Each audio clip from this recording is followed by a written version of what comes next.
seen on radar is a small craft headed on a trajectory towards the UFO. What's also interesting about this case is about the same time as this UFO was zigging and zagging, there was a plane that was leaving El Paso headed towards Mexico City.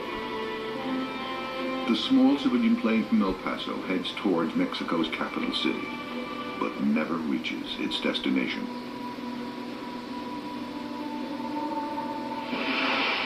At the same time, the American military watches as their unidentified flying object disappears from radar. It appears that the unthinkable has happened. There's an assumption that there was a collision of some type where both the craft and the plane had collided. The following morning, 9 hours after the civilian plane disappeared over the desert, a Mexican recovery team hunts for the downed craft. Across the border, American intelligence listens in. The Americans intercept a Mexican military radio report. The wreckage of the missing plane has been spotted just outside Coyame. Moments later, another report shockingly announces the sighting of a second wrecker. But this is no plane. The Mexican recovery team finds a sort of a silver-shaped classic disc, some 16 feet 5 inches, about 5 feet thick, convex on both sides, sort of like a saucer. The saucer's surface has the appearance of polished steel. It has no markings, no lights, and there are no bodies inside. However, it does appear to be damaged in 2 spots, possibly caused by a collision with a civilian plane, and then falling to the ground. Immediately, Mexican officials declare a radio silence on all search activities. Meanwhile, U.S. officials reach out to the Mexican government, offering assistance in the recovery. Their offer is met with a denial. The Mexican government denied it. They said, no, all we have is just a plane wreckage. While the Mexican team collects the crash debris, the United States is busy assembling their own elite recovery force at Fort Bliss, Texas. The team includes 4 helicopters, 3 small Hueys, and a large Sea Stallion.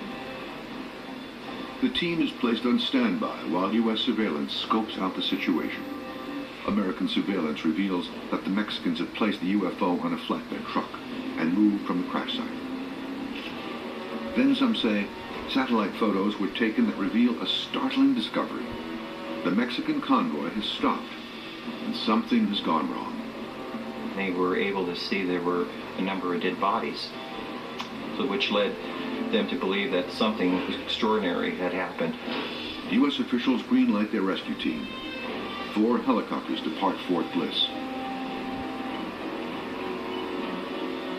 One of the things that seems obvious in this case is that the government, the U.S. government, responded very expertly, very quickly, and very organized. They had this team that assembled in Fort Bliss, and in no time were down there on site recovering this.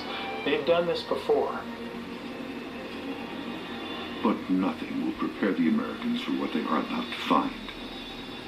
Dressed in bioprotection suits, the American soldiers approach the silent convoy and find all the Mexicans dead. There is no time to investigate what killed the Mexican team, but UFO researchers have their theories.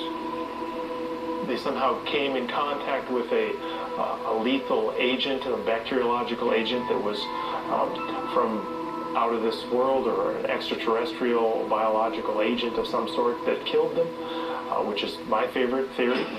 The U.S. recovery team quickly tends to business. It finds the 16-foot wide silver UFO strapped to the back of a flatbed truck. The straps are reconfigured and connected to a cargo cable from the Sea Stallion helicopter. Safely secure, the estimated 1,500-pound disc is lifted up and headed back to the U.S. With the saucer gone, the team immediately turns their attention to the remaining evidence. The plane wreckage, vehicles from the convoy, and Mexican team bodies are gathered. They gathered the debris, the bodies from the Mexican recovery team, and then they exploded them with high explosives. The reason why is to hide the evidence. Their work done, the recovery team heads back to base. Where the UFO was taken is unknown. Some have speculated Atlanta, Fort Bliss, or Wright-Patterson Air Force Base. If this 1974 UFO crash was real, there was no evidence to prove it.